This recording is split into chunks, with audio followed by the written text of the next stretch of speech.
Ẹ káàsán, ẹ káàárọ̀, ẹ kú ìrọ̀lẹ́ o, ẹ kú gbogbo ìgbà tí a bá wà níbi tàwa yẹn.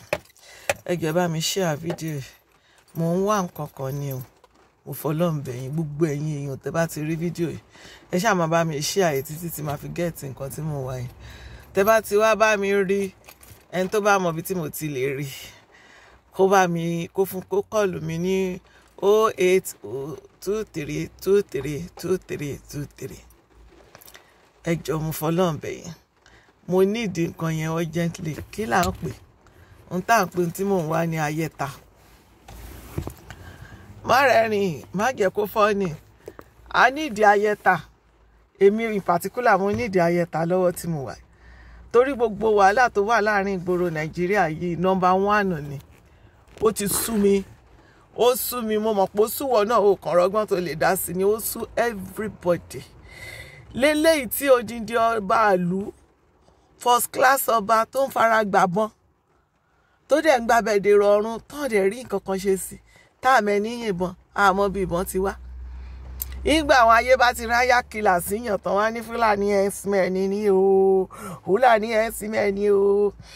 Ẹ̀yin ọba wa a lè sọ̀rọ̀ sí yín o, kábíyèsí o, kádé pẹ́ lórí kí bàtà pẹ́ lẹ́sẹ̀ o, wọ́n ní ẹnu èèyàn gbọ́dọ̀ gbọ́rọ̀ jù o.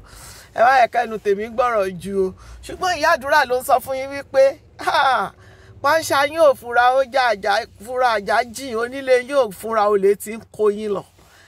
Ìgbọ́n ṣe ẹ́nsà síjọ tí wọ́n pa gbogbo àwọn ọmọ ọlọ́mọ rẹ̀rẹ̀rẹ̀rẹ̀ ọmọ bíi 82 kọ́ ní calculation gbé síta pé ó kú lórí ọ̀rọ̀ ensas.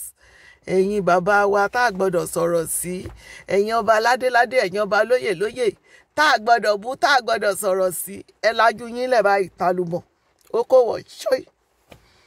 Títí tán fi ṣe gbogbo wà burúkú tí wọ́n ṣe ní Lẹ́kì yẹn tán ṣe káàkiri orílẹ̀-èdè Nàìjíríà tán kàn ń pa àwọn èèyàn ní àwọn. Àgàgà àwọn tó gbọ́n tèmi ń wí yìí ni èmi tiẹ̀ ń bá wí o, torí àìmọye èèyàn ní ò gbọ́ they speak in English o, but I don't speak in English, that's my own o.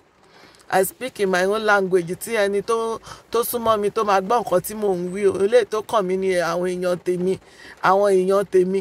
Ẹ jẹ́ n sọ kinní kan fún yín. Kó ní kálukú lọ máa wá yẹta. Ẹ jọ̀ọ́ ẹni bàbá mi rí 08023232323. Ẹ pè mí láago kẹ́ bá mi wá ayẹta ni.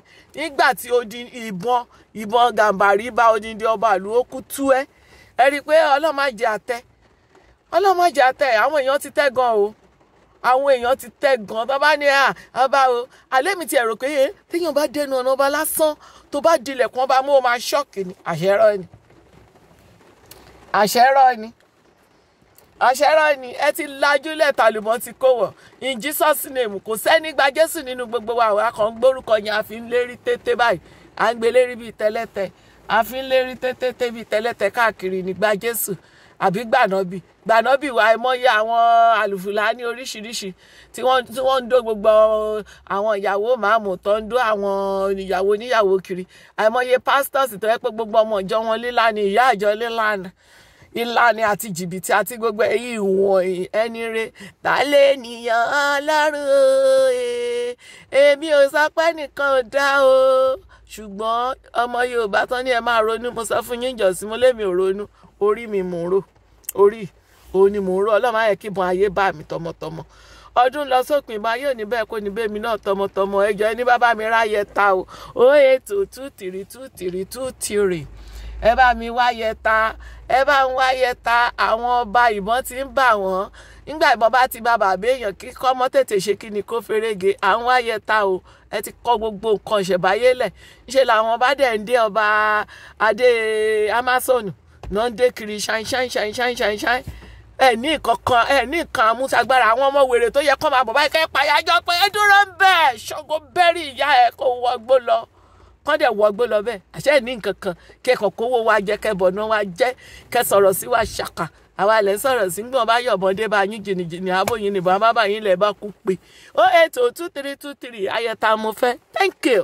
God bless you.